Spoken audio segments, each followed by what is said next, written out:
အားလုံးပဲမင်္ဂလာပါဟာရတကညီဟောင်းက channel လေးကနေပြန်လဲကြိုဆိုလိုက်ပါတယ်ဒီနေ့လည်းပဲဆက်ပြီးတော့ဂျပန်စာလေးတူတူလေ့လာကြည့်လိုက်ကြရအောင်ကဲဒါဆိုရင်တော့စလိုက်ကြတာပေါ့はい、皆さん、こんにちは。はるたかです。じゃあ、今日は、新幹線マスター N3 の5位17課になりました。じゃあ、一緒に勉強しましょう。じゃあ、社会3です。話題は社会3。လူပေါင်းဖွဲ့စည်းသုံးပါနော်行事ဆိုတာကျတော့ဘယ်လိုအခြေအနေမှာသုံးလဲဆိုတော့行事ကိုဒီ行事ဆိုတာပေါ့နော်လုပ်ငန်းဆောင်တာတွေလုပ်ငန်းတွေပါတွေကိုအဓိကတော့လုပ်ငန်းလုပ်သုံးရပါတယ်လုပ်ငန်းဆောင်ရွက်ဒီလုပ်ငန်းဆောင်တာတွေလုပ်ငန်းတွေပြီးတော့ရှုကျောဆိုတာကျတော့ကိုးကွယ်တဲ့ဘာသာပေါ့နော်ဟုတ်နော်ကိုးကွယ်တဲ့ဘာသာကဲဟုတ်ပြီအဲ့တော့ကြည့်အောင်行事ဆိုတဲ့လုပ်ငန်းဆောင်တာတွေလုပ်ငန်းတာဝန်တွေပေါ့နော်လုပ်ငန်းဆောင်တာအဲ့တော့ one minute up လုပ်မယ်新しい年がတဲ့ဟုတ်တော့始まる時ဒီဘယ်လိုပြောမလဲနှစ်တစ်နှစ်စတင်တဲ့အခါမှာပေါ့နော်新しい年が始まる時နှစ်တစ်နှစ်စတင်တဲ့အခါမှာတဲ့あなたの国ではတဲ့何をしますかနှစ်တစ်နှစ်ဟုတ်နော်နှစ်တစ်ခုစတင်တဲ့အချိန်မှာမင်းနိုင်ငံမှာဆိုရင်ဘာတွေကိုလုပ်တယ်လဲတဲ့ကဲ言葉တွေကြည့်အောင်1ほにゃららに参加する行事に参加するပေါ့နော်行事ဆိုတာလုပ်ငန်းဆောင်ရာတွေမှာ参加するပူးပေါင်းပါဝင်နေရမနော်行事ကလုပ်ငန်းဆောင်တာလို့လည်းပြောလို့ရတယ်ပွဲတွေပါတယ်လို့လည်းပြောလို့ရတယ်ဗောနော်ရမနော်ဥပမာဆိုရင်လေဒီတစ်နှစ်မှာဒီဥပမာဆိုရင်ကျွန်တော်တို့မြန်မာနိုင်ငံမှာဆိုတကြံနေပါရှိရမလားအဲ့လိုတကြံနေပါမှာပူပေါင်းပါဝင်တာလေ行事に参加するသူကပုံမှန်လုပ်တာရှိတဲ့ပွဲတွေဗောနော်အဲ့လိုမှာပူပေါင်းပါဝင်တာလို့လည်းသုံးလို့ရတယ်ဟုတ်ပြီနော်ပြီးတော့လုပ်ငန်းဆောင်တာအနေနဲ့လည်းသုံးလို့ရတယ်ရမနော်行事ဟုတ်ပြီ event တော့တူတူပဲဟုတ်နော် event に参加するပွဲတွေမှာပူပေါင်းပါဝင်နေရမနော်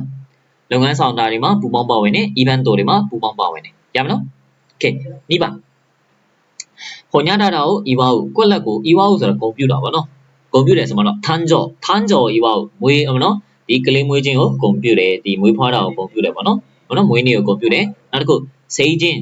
ဆိုတာကျတော့လေဘယ်လိုပြောမလဲအသက်ပြည့်တာပေါ့နော်ဟိုမှာလူကြီးဖြစ်လာတာဟိုမှာ16နှစ်ပြည့်တာတော့ပါတော့ပေါ့နော်အရွယ်ရောက်တာကို祝うဂုဏ်ပြုတယ်ရမနော်3番です家族とで何々を過ごすမိသားစုနဲ့တဲ့ကွက်လက်ကို過ごすကုံဆုံးတယ်အဲ့တော့ခရစ်မတ်家族とクリスマスを過ごすမိသားစုနဲ့အတူခရစ်မတ်ကိုကုံဆုံးတယ်家族と年末年始を過ごすမိသားစုနဲ့အတူနှစ်အကုန်နှစ်အစကိုကုံဆုံးတယ်ဆိုတဲ့အဓိပ္ပာယ်ရမနော်နှစ်အကုန်နှစ်အစကိုကုံဆုံးတယ်ဥပမာပြ New Year ကိုကုံဆုံးတယ်ပေါ့နော်4番です伝統のある祭り伝統ဆိုတာရိုးရာယဉ်ကျေးမှုဟုတ်နော်伝統のあるရိုးရာယဉ်ကျေးမှုဖြစ်တော့祭りပွဲあるはရှိတယ်လို့ဘာသာပြန်လို့မရအောင်နော်伝統のあるရိုးရာယဉ်ကျေးမှုဖြစ်တော့祭りပွဲ5番部屋に飾りをつける部屋に飾りをつける飾りဆိုတာအလှဆင်တာကိုပြောတာနော်部屋にအခန်းထဲမှာ飾りをつけるအလှဆင်ခြင်းတွေကိုတက်ဆင်တယ်ဆိုမှတော့အလှဆင်တယ်ဆိုတဲ့အဓိပ္ပာယ်飾りをつけるအလှဆင်တယ်လို့မှတ်နော်တွေ့လိုက်နော်နောက်9番ほにゃららのシーズンになるシーズンဆိုတာရာသီပေါ့နော်ရာသီအဲ့တော့ကျွန်တော်မိုးရာသီတွေဘာတွေကိုပြောချင်တာမဟုတ်ဘူးသူပွင့်လင်းရာသီလို့ဘာလို့တခုခုဖြစ်လာတဲ့ဟာပေါ့နော်ဥပမာဆိုရင်အားကစားရာသီဆိုရင်ဥပမာဆောင်းတွင်းဆိုရင်ကျွန်တော်တို့အားကစားရာသီလို့ခေါ်တာဟုတ်အားကစားတွေလုပ်ရတယ်လားလေအဲ့လိုပုံစံမျိုးပြောတာနော် season အဲ့တော့卒業式のシーズンになるဒီနော်ဘွဲယူအခမ်းအနားတွေကျင်းပတဲ့ရာသီကိုရောက်လာတယ်နောက်တစ်ခု運動会のシーズンになるဒီအားကစားပွဲတွေကျင်းပတဲ့ရာသီကိုရောက်လာတယ်ရမယ်နော်7番になりました拍手をする拍手をするဆိုတာကျတော့ဒီဘယ်လိုပြောမလဲလက်ခုပ်တီးတာလို့ပြောတာနော်အဲ့အတွဲလိုက်မှာနော်拍手をするလက်ခုပ်တီးဒီ8番ほにゃららを送るဆိုတာကျတော့လေဒီဘယ်လိုပြောမလဲပေးတာတို့ဘာတို့ပို့တာတို့ဘာတို့တုံးတာနော်ပို့ပေးတာအဲ့တော့お祝いを送るお祝いဆိုတာဂုဏ်ပြုလက်ဆောင်ပေးတာပါနော်ဂုဏ်ပြုခြင်းကိုပေးတယ်တနည်းအားဖြင့်ဂုဏ်ပြုလက်ဆောင်ပေးတယ်記念品を送る記念品ဆိုတာအမှတ်တရပစ္စည်းအထိမ်းအမှတ်ပစ္စည်းပြောနော်記念品を送るအထိမ်းအမှတ်ပစ္စည်းကိုပေးတယ်အမှတ်တရပစ္စည်းကိုပေးတယ်ရမယ်နော်ကဲအောက်ကဟာလေးကိုကြည့်အောင်ကြည့်入学の何々にパソコンをもらった入学ဆိုတဲ့ကျောင်းဘယ်လိုပြောမလဲကျောင်းတက်တာဗောနော်ကျောင်းတက်တဲ့ကွက်လက်မှာパソコンをもらったကွန်ပျူတာလေးကိုရရှိခဲ့တယ်တဲ့ကျောင်းတက်တဲ့ဘယ်မှာလဲဂုဏ်ပြုပွဲပေါ့ကျောင်းဝင်ခွင့်ရတဲ့ဂုဏ်ပြုပွဲတနည်းအားဖြင့်ဥပမာဆိုရင်10တန်းပြီးသွားတော့တက္ကသိုလ်တက်ရတော့မယ်ဆိုတော့တက္ကသိုလ်တက်တဲ့အနေနဲ့ဂုဏ်ပြုတဲ့အနေနဲ့မပေးလဲဝိဝိုင်းအနေနဲ့ပေးတာပေါ့နော်ကွန်ပျူတာလေးကိုပေးတာဝိဝိုင်း2番です今年はဒီနေ့ကတော့တဲ့冬休みが長いのでဆောင်းရာသီအားလျက်ကြီးကရှည်တဲ့အတွက်ကြောင့်တနည်းအားဖြင့်ဆောင်းရာသီပိတ်ရက်ရှည်ဖြစ်တဲ့အတွက်ကြောင့်何々はほにゃららはゆっくり過ごすことができそうだ。ဟုတ်နော်ဒီဆိုဒီできそうဟုတ်နော်マスケマスပြုတ်တယ်ဘာဆိုလဲပုံမဲ့အမြင်ဆိုရမနော်できるできますできそうだマスケマスပြုတ်ဆိုတယ်ဗါလေအမြင်ဆိုကွက်လက်ကတော့ ACC ဒီဘယ်လိုလဲဖြတ်တန်းနိုင်မဲ့ပုံမဲ့တဲ့ရမနော်ဘာလို့လဲ年末年始ဒီနေ့မှာဆိုဆောင်းရဒီပိတ်ရက်ကအားလည်းရက်ကအရန်ရှည်တဲ့အတွက်ကြောင့်ဒီ Happy New Year ပေါ့နော် New Year ကို ACC ဟုတ်နော် ACC ဖြတ်တန်းနိုင်မဲ့ပုံပေါ်တယ်3番です私の息子の誕生をတဲ့ကျွန်တော်သားလေးရဲ့မွေးနေ့ကိုတဲ့何々ためにကိုလည်းလုပ်ဖို့အတွက်တဲ့友達が大勢来てくれたတကယ်ချင်းနဲ့အများကြီးလာပေးခဲ့ပါတယ်တဲ့လူဖြစ်တဲ့ကြောင့်大勢လို့တောင်းတာနော်ဟုတ်ပြီ祝うပေါ့နော်ဂုဏ်ပြုဖို့အတွက်ရမနော်祝う誕生を祝うကဲနောက်တစ်ခု4番です今年はဟုတ်ပြီနော်今年はおばあちゃんの誕生日にお花を何々ことにした送ることにしたဒီနေ့မှာတော့တဲ့အဖွားရဲ့မွေးနေ့မှာဟုတ်နော်ပန်းကိုပို့ပေးဖို့ဆုံးဖြတ်ခဲ့တယ်ことにするဆုံးဖြတ်ချက်ချတာနော်အဖွားရဲ့မွေးနေ့မှာပန်းပေးဖို့ဆုံးဖြတ်ချက်ချခဲ့ပါတယ်5番日本ではジャパンမှာဆိုရင်တော့20歳になるとအသက်20ပြည့်ပြီဆိုရင်何々式をする成人式ဗါလေ成人式အရွယ်ရောက်တဲ့ပွဲလေဟုတ်မနော်ရောက်တဲ့ပွဲကိုပြုလုပ်ကြပါတယ်တဲ့6番ですお正月になってもဒီနှစ်တကူရောက်လဲပဲတဲ့ခရစ်စမတ်の何々がまだ透けたままになっていたခရစ်စမတ်の飾りရမနော်နှစ်တကူနှစ်တကူရောက်လဲပဲပေါ့နော်နှစ်တကူရောက်လဲပဲခရစ်စမတ်ရဲ့ဒီခရစ်စမတ်အလားဆင်ထားတာတွေကまだ透けたままになっていたခရစ်စမတ်အလားဆင်ထားတာတွေကိုချိန်ဆွဲလက်သားကြီးဖြစ်နေခဲ့ပါတယ်ဥပမာဆိုရင်ဒီဇင်ဘာလည်းပြီးသွားပြီခရစ်စမတ်လည်းပြီးသွားပြီပေါ့နော်နှစ်လည်းကူးသွားပြီမဲ့လည်းခရစ်စမတ်တုန်းကဆင်ထားခဲ့တဲ့အလားဆင်ထားခဲ့တဲ့အရာတွေကအဲ့အတိုင်းဆွဲဆင်တာအလားဆင်လက်သားပဲရှိနေတော့မယ်မဖြုတ်ရသေးဘူးဆိုတဲ့သဘောပြောချင်တယ်ရမယ်နော်ကဲဟုတ်ပြီအဲ့တော့အပိုင်းနှစ်ကိုဆက်ကြည့်ကြမယ်ရှုကျောဆိုတာကျတော့ဘာလို့ကိုယ်ွယ်ဒီဘာသာဆိုတဲ့အဓိပ္ပာယ်ပေါ့နော်ကဲဝမ်မင်ကိုအပလို့မယ်教会やお寺や神社であなたは何をお願いしたことがありますかဟုတ်ပြီနော်教会ဆိုတဲ့ဘုရားကျောင်းလေးဟုတ်ပြီနော်お寺ဆိုတဲ့ဒီဘယ်လိုမျိုးလဲဘုံကျောင်းတွေပေါ့နော်ပြီးတော့神社ဆိုတဲ့နတ်ကုန်းတွေမှာတဲ့あなたはမင်းကတဲ့何かをတခုခုကိုတဲ့お願いしたことがありますかတောင်းဆိုခဲ့ဘူးတာမျိုးဆုတောင်းခဲ့ဘူးတာမျိုးရှိလားတောင်းဆိုခဲ့ဘူးတာမျိုးရှိသလားဟုတ်ပြီနော်ကဲကြည့်ကြည့်အောင်1ဟိုညတာတော့信じるဒီယုံကြည်တာပေါ့နော်宗教を信じるဘာသာရေးကိုယုံကြည်တယ်ရပါနော်ဟုတ်နော်ကိုယ်ွယ်တဲ့ဘာသာကိုယုံကြည်တယ်神を信じるဘုရားကိုဒီဘယ်လိုလဲနတ်ဘုရားပေါ့နော်နတ်ဘုရားကိုယုံကြည်တယ်2番自分の未来をဟုတ်နော်占う自分の未来ဆိုတာအနာဂတ်ပေါ့နော်အမှမိယာမသာဆိုတဲ့ခန်းကြီးဒါကြီးကကျတော့ခုလူလာတာမလာသေးဘူးဆိုတဲ့အဓိပ္ပာယ်ဆိုတော့အနာဂတ်ပေါ့နော်自分မိမိရဲ့未来ကို占うမိမိရဲ့အနာဂတ်ကိုဟုတ်နော်ပေတင်ကြည့်တယ်ဆိုတဲ့အဓိပ္ပာယ်ရမနော်ဟုတ်ပြီ3番です占いကတော့နောင်ဖြစ်သွားပြီဒီမှာ占うဒီ verb 占いကကျတော့နောင်ပေတင်占いကအတ္တရဆိုတာထိမှန်သည်ပေါ့နော်အဲ့တော့ပေတင်ကထိမှန်တယ်ဆိုတာပေတင်ကမှန်တယ်ပေါ့နော်占いがあったるベーリンがマネ4番です教会で結婚式を挙げるだったらジェンバーでそれでべのジェンバーအဲ့တော့教会でဒီဖျားเจ้าမှာပေါ့နော်ဖျားเจ้าမှာလေ結婚式を挙げるဒီလက်ထပ်ပွဲကိုဂျင်ပါတယ်ရမနော်5番ですテラဆိုတဲ့ဒီဖျားเจ้าမှာပေါ့နော်ဘုံเจ้าမှာ葬式をするဘုံเจ้าမှာ葬式ဆိုတဲ့ဒီအတုပါပေါ့နော်အတုပါကိုပြုလုပ်တယ်ရမနော်ဘုံเจ้าမှာအတုပါကိုပြုလုပ်တယ်6番です手を合わせるဆိုတာလေဘယ်လိုမျိုးလဲလက်အုပ်ချီတာတို့ဘာလို့သုံးလို့ရနော်လက်အုပ်ချီတာအမှခရစ်ယာန်တွေဆိုရင်ဆုတောင်းဖို့အတွက်လက်နှစ်ခုကိုဆုပ်ကန်လိုက်တာမျိုးလေထဲကိုအဝါဆယ်လက်နှစ်ဖက်ကိုပေါင်းဆက်လိုက်တယ်ဆိုတော့လက်အုပ်ချီလိုက်တာလည်းပြောလို့ရတယ်နော်ခရစ်ယာန်တွေဆုတောင်းကန်နေလုပ်တဲ့ပုံစံလေးလေလက်ကလေးဆုပ်လိုက်တာမျိုးလည်းခေါ်ရနော်ဟုတ်ပြီ7番ですハッカဆိုတာအုပ်ကူပါハッカを立てるအုပ်ကူဆောက်တယ်ပေါ့နော်ရမနော်အုပ်ကူဆောက်တယ်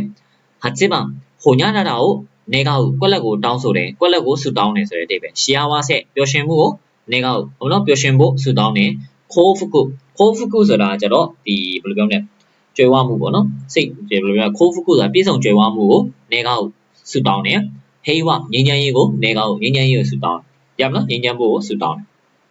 9番になりました彼はသူကဟိုညတာတာအွန်ကလေအမှကြည့်တာ ဟာကိုဘူးဆိုတဲ့ခန်းကြီးတဲဆောင်နေခန်းကြီးဒါပေမဲ့သူ့ကိုတလုံးနဲ့ on လို့သုံးပြီဆိုရင် तू ကကံကြမ္မာဆိုတဲ့အဓိပ္ပာယ်နော်ကံဟုတ်နော်ကံကြမ္မာဆိုတဲ့အဓိပ္ပာယ်ခါတယ်ပါတဲ့ on က e ဆိုကံကောင်းတယ် तू ကကံကောင်းတယ်ခိုး on လဲတူတူပဲ lucky နဲ့အဓိပ္ပာယ်တူတူပဲအဲ့ဒီသုံးလုံးလုံးကအဓိပ္ပာယ်တူတူပဲ on က e ခိုး on lucky ဒါတွေအားလုံးဒီကံကောင်းသောဆိုတဲ့အဓိပ္ပာယ်ပါခါတယ်ပါ on က e သူကကံကောင်းတယ်ခါတယ်ပါခိုး on ဟုတ်နော် तू ကကံကောင်းတယ်ခါတယ်ပါ lucky သူကကံကောင်းတယ်တူတူပဲသုံးလုံးလုံးတစ်ခါလေးချက်ပါပြီးတော့ star ပြထားတဲ့အပုတ်ပါဟိုညတာတာကို star air ကိုကွက်လက်ကိုတဆင့်ပြောတယ် book your ကို star air ဟုတ်နော် book your ကို star air ဆိုမှတော့ तू ကဘလို့အဓိပ္ပာယ်လဲဆိုတော့ဗုဒ္ဓဘာသာကိုတဆင့်ပြောတာမဟုတ်တော့ဘယ်လိုပြောမလဲဒီဘယ်လိုပြောမလဲတရားဟောတာပေါ့နော်တရားဟောတယ်လို့လည်းပြောလို့ရတယ်ခရစ်တိုကျောကို star air ခရစ်ယာန်ဘာသာပေါ့နော်ခရစ်ယာန်ဘာသာအနေနဲ့တရားဟောတယ်နောက်တစ်ခုအစ္စလာမ်ကျောကို star air ဒီဘယ်လိုပြောမလဲအစ္စလာမ်တရားဟောတယ်ပေါ့နော်အဲ့လိုလည်းသုံးလို့ရတယ်နောက်တစ်နည်းအားဖြင့်ဘယ်လိုသုံးလို့ရတယ်လဲဆိုတော့နောက်တစ်နည်းအားဖြင့်ဟိုဘာသာရေးရှုထောင့်နဲ့ပြောမယ်ဆိုရင်ကျတော့ဘယ်လိုမျိုးလဲဆိုတော့လေဥပမာဆိုရင်ဒီကိုယ့်ဘာသာတွေကိုဝင်လောင်လို့လေအဲ့မျိုးဘယ်လိုပြောမလဲဒီသာသနာပြန့်ပွားအောင်လုပ်တဲ့ပုံစံမျိုးလေဒါနဲ့သုံးတယ်ဘုကျောစတာအဲလို့ပေါ့နော်ဗုဒ္ဓသာသနာပြန့်ပွားအောင်လုပ်တယ်တနည်းအားဖြင့်တခြားလူတယောက်ပေါ့နော်ဘုရားဟောခဲ့တဲ့တရားတွေဟောပြီးတော့ကိုယ့်ရဲ့ဘာသာကိုတက်ဝင်ယုံကြည်လောင်လုပ်တဲ့ခါမှာလည်းဒီလိုသုံးတယ်ဟုတ်နော်ဘုကျောစတာအဲလို့ဒါဒီတရားဟောတယ်လို့လည်းပြောလို့ရတယ်တစ်ဖက်လူကိုကိုယ့်ရဲ့ဘာသာယုံကြည်တက်ဝင်လာအောင်လို့ဒီအဲ့လိုပြောတာဟုတ်ပြီနော်ခရစ်တိုကျောစတာအဲလို့အတူတူပဲခရစ်ယာန်ဘာသာနဲ့တရားဟောပြီးတော့ကိုယ့်ဘာသာကိုယုံကြည်လက်ခံလာအောင်အဲ့လိုတရားဟောတာမျိုးစတာအဲလို့နဲ့သုံးတာအစ္စလာမ်ကျော်စတာရဲလို့လည်းတူတူပဲဟုတ်နော်တနည်းအားဖြင့်သာသနာပြုတယ်လို့လည်းပြောလို့ရတယ်အဲ့ဒါရမလားဟုတ်နော်ဒီမှာဆိုရင်ဗုဒ္ဓဘာသာသာသနာပြုတယ်ဟုတ်နော်ခရစ်ယာန်ဘာသာသာသနာပြုတယ်ပြီးတော့အစ္စလာမ်ဘာသာသာသနာပြုတယ်အဲ့လိုသုံးလို့ရဟုတ်နော်ကဲဟုတ်ပြီအဲ့တော့နောက်တစ်ခုကြည့်ကြည့်အောင်နောက်တစ်ခါကျတော့အစ်占いがတဲ့本当に何々とはတဲ့思わなかった占いဆိုတဲ့ဘေးရင်က本当にတကယ်ကို何々とは当たるとは思わなかったဘေးရင်တကယ်မှန်လိမ့်မယ်ဆိုတာထင်တော်မထင်ထားခဲ့ဘူးတွေးတော်မတွေးထားမိခဲ့ဘူးတဲ့2番です山口さんがတဲ့大学に入れたのは山口さんဟုတ်နော်山口ကအဲ့ဒီတက္ကသိုလ်ကို入れたのはတက်နိုင်ခဲ့တာကတဲ့何々が良かったからだと思うကွက်လက်ကောင်းခဲ့တဲ့အတွက်ကြောင့်လို့ထင်တယ်ဘာကောင်းတာကံကောင်းတာပေါ့နော်အွန်က良かったからだと思うကံကောင်းခဲ့တဲ့အတွက်ကြောင့်လို့ထင်ပါတယ်ရမနော်山口ကစာလဲသိတော့မရဘူးဒါပေမဲ့အဲ့ဒီတက္ကသိုလ်တက်ရတာကံကောင်းလို့ပေါ့နော်ဟုတ်ပြီ3番世界からကဘာကြီးကနေတဲ့戦争がなくなってကဘာကြီးပေါ်မှာဒီ戦争がなくなってစစ်ပွဲတွေပျောက်သွားပြီးတော့ဘုနော်စစ်ပွဲတွေပျောက်သွားပြီးတော့何々になるようにကွက်လက်ဖြစ်လာအောင်လို့と祈ったနော်